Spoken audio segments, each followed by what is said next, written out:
Et ben voilà, ben qu'est-ce qu'il y a à dire d'autre à part que finalement c'est l'épisode que tout le monde attendait, les fans de la série, les non-fans, ceux qui n'y connaissent rien à Star Wars, dont je fais absolument partie, hein. Je vous rappelle que vous êtes sur un Monsieur Tout-le-Monde de Star Wars. Bonjour à tous, bienvenue dans cette nouvelle critique, ce nouvel épisode de Star Wars The Mandalorian, épisode 5, mesdames et messieurs les dos, avec un épisode honnêtement, mais avec un aperçu assez gustatif finalement, parce que oui, Ahsoka Tano, la grande Ahsoka Tano, voilà un personnage que l'on attend, que les fans surtout attendent depuis énormément de temps, et honnêtement, moi qui ne regarde pas Rebels, qui ne regarde pas Clone Wars, qui ne regarde pas les séries d'animation, je peux vous dire que à force de vous voir parler justement de ce personnage, ben, ça a fini par me hyper, et ce que je peux vous dire en plus de ça, c'est que finalement le fait là de l'avoir comme ça là dans cet épisode, mais alors, on va en parler, mais totalement sublime. Honnêtement, je sais pas ce que les fans en penseront, vous me le direz en commentaire, mais ça m'a grave donné envie de voir Clone Wars et Rebels,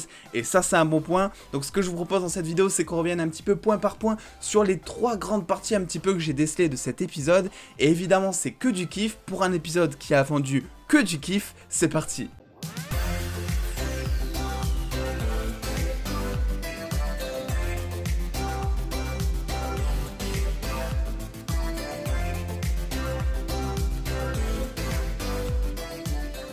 Et voilà, ça y est, on le savait, ça avait un petit peu fuité sur les réseaux sociaux, Rosario Dawson incarne Ahsoka Tano, et c'est un petit peu le seul truc finalement qui a fuité, parce que finalement quand on y pense, ils sont assez forts les gars, ils ont réussi à préserver tous les secrets de la série, et d'autres que l'on ne connaît pas encore finalement, jusqu'à maintenant sans qu'il y ait zéro fuite. Dommage par contre que voilà, Disney sur Instagram a fait une petite gaffe et a dévoilé que effectivement officiellement c'était bien Rosario Dawson qui allait jouer Ahsoka, et c'est dommage j'ai envie de vous dire, parce qu'on aurait pu garder la surprise jusqu'à la fin, mais bon c'est le seul truc qu'ils ont on va dire gaffé entre guillemets, et c'est pour le mieux, parce que déjà moi ce que j'ai envie de vous montrer c'est ça,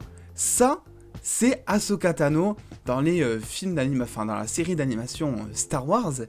et regardez-moi ça c'est son adaptation en, justement, dans la série, en live action.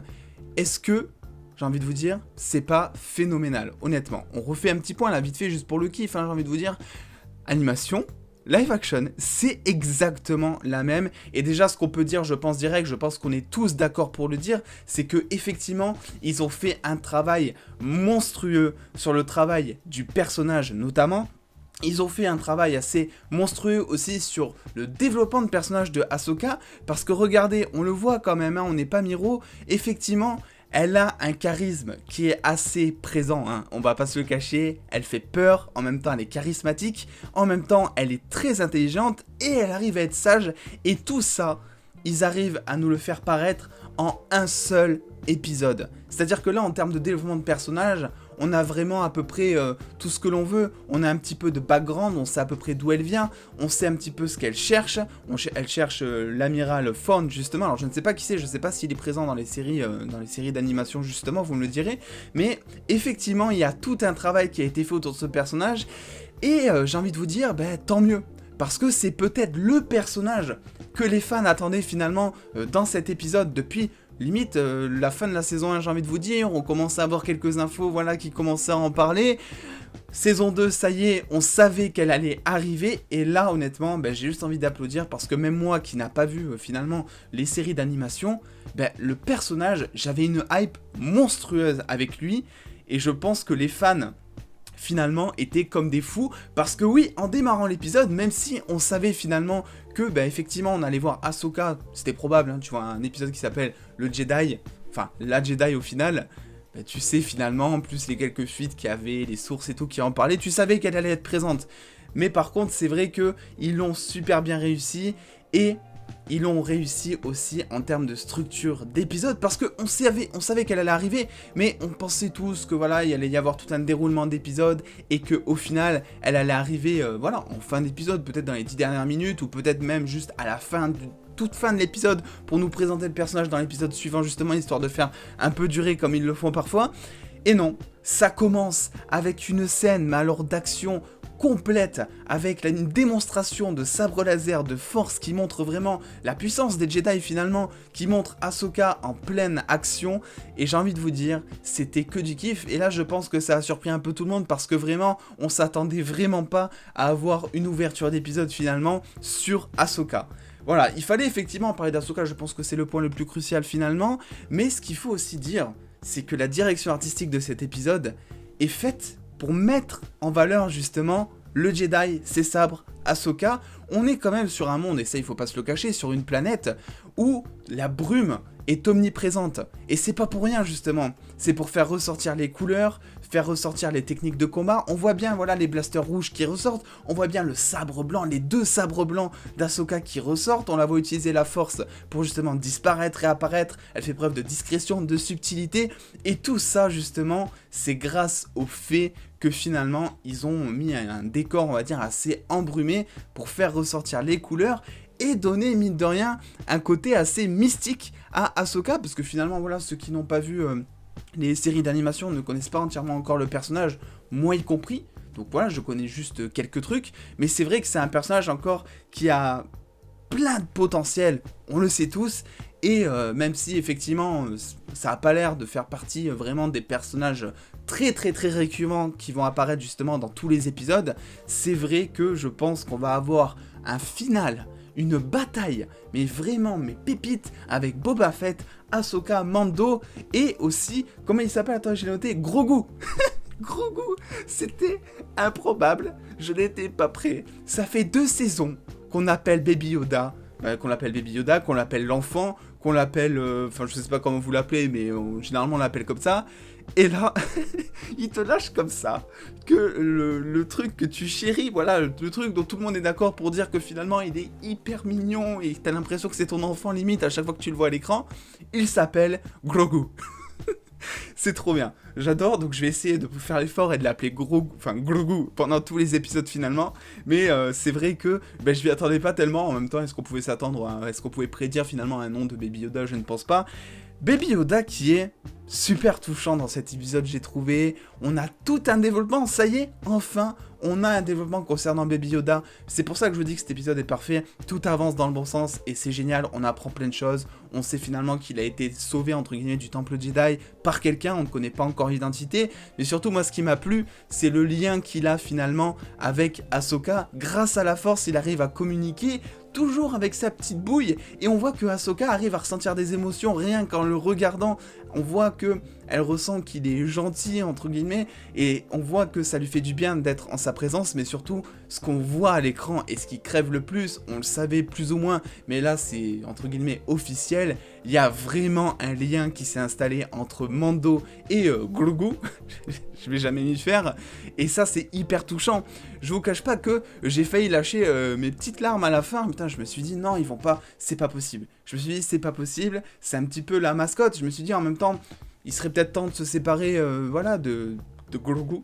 Je suis désolé, je n'arrive toujours pas à m'y faire, mais ça m'a tellement choqué. Il serait peut-être temps qu'ils se séparent et que chacun mène sa vie, et que justement à la bataille finale, au moment où justement il y a le gros cliffhanger, la grosse bataille avec éventuellement Moff Gideon, que l'on n'a pas vu dans cet épisode, mais c'est pas gênant, j'ai envie de vous dire vu ce qu'on a eu, que là effectivement Grogu revienne à la fin pour aider Mando, utilise la force, et qu'on voit que effectivement il a reçu entre guillemets un petit entraînement qui lui permette de maîtriser la force justement. Et après je me suis dit non mais peut-être que finalement ils vont dire à Mando, bah écoute, reste pendant l'entraînement, et que c'est là où il va y avoir tout un enjeu de nouvelles quêtes, et qu'on suivra peut-être un nouvel entraînement, rappelez-vous, comme, je sais plus si c'est le 5 ou le 6 ou le 4, c'est un des 3, je suis désolé, vous savez que Star Wars, j'y connais pas grand-chose, même si j'ai vu tous les films, malheureusement, mais effectivement, il y a un épisode, il y a un film, où on voit Luke qui est entraîné par Yoda,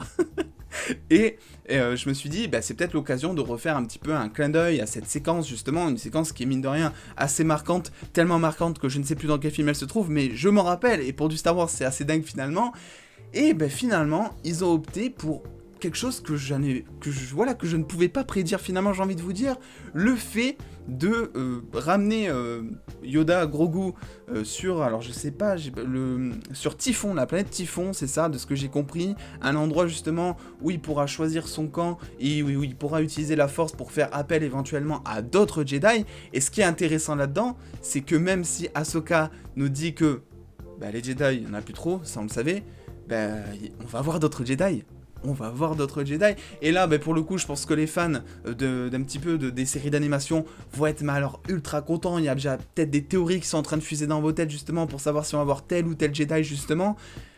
Mais même moi, je serais content honnêtement. Et là, je peux vous dire, j'ai l'impression, et j'attends l'avis des fans, c'est surtout votre avis que j'ai envie d'avoir là-dessus.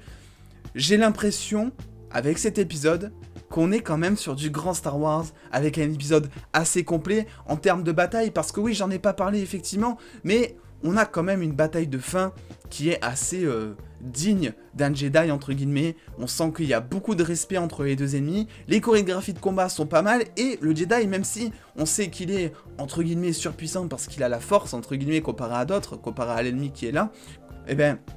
on voit qu'elle a du mal par moment, parce que elle est tellement respectueuse, je pense, tellement digne, tellement honorable, qu'elle décide durant son combat de la jouer un petit peu à la loyale, et de finalement ne pas utiliser la force. Elle a juste ses 2 sabres, et elle arrive un petit peu à se dépatouiller avec, voilà. Donc j'ai plutôt vraiment apprécié finalement cet épisode, je ne vous le cache pas, je trouve que la direction artistique est exemplaire, c'est le meilleur épisode. Franchement, il n'y a aucun doute, c'est l'épisode le plus complet, on a de l'action, une bonne direction artistique, une bonne musique aussi qui est parfois notable à certains moments et qui est parfois marquante aussi. On a également tout un environnement, j'adore le village qui fait un petit peu temple chinois justement, avec une grosse dictature qui est installée, je trouve que ça c'est super bien, j'adore aussi l'originalité finalement des prisonniers en cage un petit peu. Voilà, moi je trouve que cet épisode est entièrement complet. On apprend d'un côté Baby Yoda, son développement, d'où il vient, comment il s'appelle, Grogu, j'arrive plus à le dire, je vous le rappelle, il s'appelle comme ça. On voit qu'il y a aussi du développement du côté de Mando, qui lui, on voit que ça le touche finalement, de ne plus être avec Grogu justement, et que, Ahsoka le dit très bien, il vous considère comme un père. Et là, tu le sais au fond, mais t'es en mode, oh, c'est trop mignon.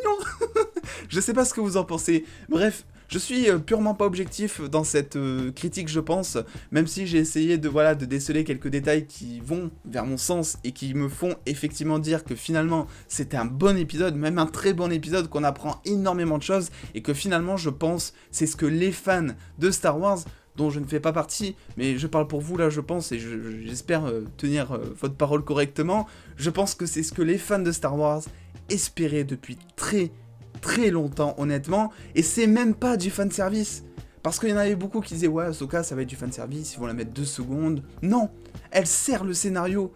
et elle va le servir du début à la fin, avec tout ce qu'elle nous dit. Donc voilà, que demander de plus, j'ai envie de vous dire. Bref, j'ai sûrement oublié beaucoup de choses dans ce nouveau format de critique un petit peu improvisé, sans montage ni rien, j'espère que ça vous plaira. N'hésitez pas dans tous les cas à lâcher le petit pouce bleu si cette vidéo vous a plu, et surtout à me donner votre avis en commentaire si jamais vous êtes fan, même non fan de Star Wars, ça m'intéresse aussi un petit peu pour savoir de quelle manière vous avez perçu l'épisode. Je pense que nos avis peuvent être complémentaires du moment effectivement que chacun est respecté. N'oubliez pas effectivement de venir me suivre sur les réseaux sociaux évidemment, pour avoir beaucoup plus de news en exclusivité et en avance. Et en attendant les dos, prenez soin de vous, on se revoit très vite. Des bisous les dos.